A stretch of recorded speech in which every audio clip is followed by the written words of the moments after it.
pertanyaan pertama, Hizbut Tahrir Indonesia.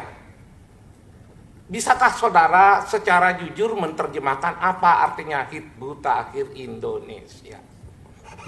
Apa itu Hizbut Tahrir Indonesia? Perlu kita jelaskan bahwa Hizbut Tahrir berasal dari kata al-hizbu dan tahrir. Al-hizb itu artinya bisa diartikan kelompok, bisa diartikan kumpulan, bisa pula diartikan partai. Karena itu menyempitkan makna al-hizb menjadi seolah-olah hanya partai, ini adalah kekeliruan. Dalam Qamus Al-Muhit, karena al-hizb ini adalah istilah Arab, disebut bahwa apa yang dimaksud dengan al-hizb itu adalah kelompok, al-kutlah, kumpulan atau al-jamaah. Itu makna al-hizb. Karena itu di dalam Al-Quran, Allah Subhanahu wa ta'ala menggunakan istilah hizb. Dalam surat Al-Ma'idah 56. A'udzubillahi minasyaitonirrajim, fa inna hizballahi humul ghalibun. Bahwa sesungguhnya partai Allah, merekalah yang menang. Tapi makna partai di sini bukan dalam makna partai politik yang seperti kita pahami.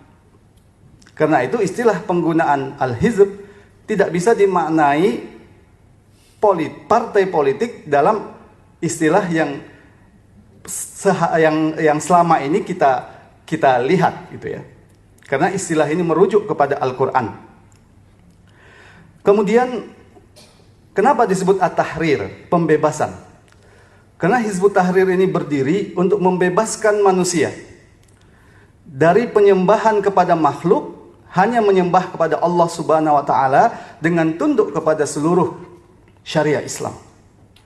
Hizbut Tahrir juga berjuang untuk membebaskan manusia dari penjajahan kapitalisme, liberalisme yang terjadi di negeri-negeri Islam.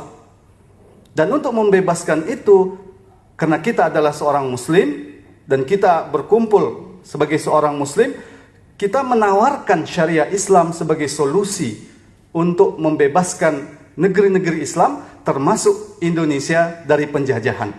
Kenapa kita menyebut sebagai tahrir? Kemudian apa yang menjadi dasar dari berdirinya, apa yang menjadi tujuan dari Hizbut Tahrir? Dalam kitab Ta'rif, di sana jelas disebutkan Hizbut Tahrir itu bertujuan istinaful hayatil islamiyah, melanjutkan kehidupan Islam. Dengan cara apa? Dengan cara menerapkan seluruh syariah Islam.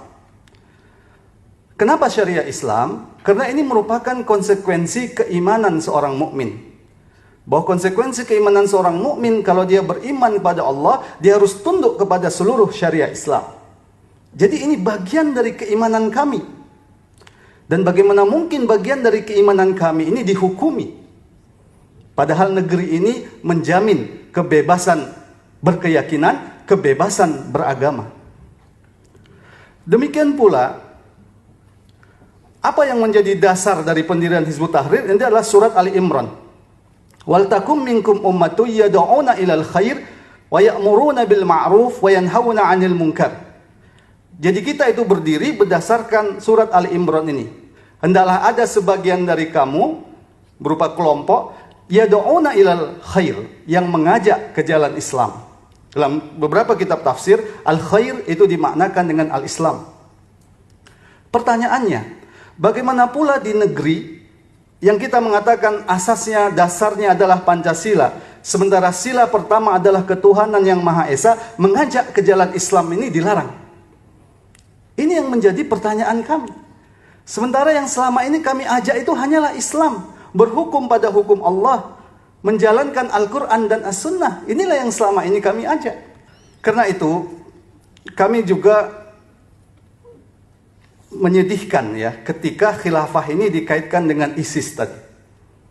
Yang kita ingin perjuangkan itu bukan khilafah ala manhajin ISIS, tapi khilafah rasidah ala minhajin nubuwah. Dan ini adalah perintah Rasulullah Sallallahu Alaihi Wasallam. Karena itu para ulama, para imam mazhab telah sepakat bahwa wajib atas kaum muslimin untuk mengangkat khalifah. Sementara inti dari khalifah itu adalah al-ukhuwah, persatuan. Yang kedua adalah syariah dan dakwah.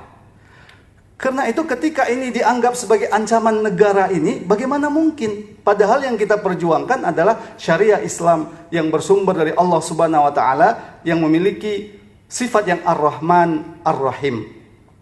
Saya kira itu yang menjadi jawaban pula kenapa ketika 4 poin tadi disampaikan dalam Muktamar Khilafah kita tidak mencegahnya. Kenapa?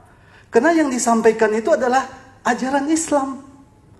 Bagaimana mungkin ketika ajaran Islam itu disampaikan di depan kami melarangnya? Kan tidak mungkin.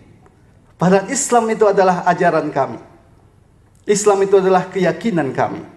Saya kira itu poin yang bisa saya jawab terkait dengan pertanyaan tadi. Assalamualaikum warahmatullahi wabarakatuh. Waalaikumsalam.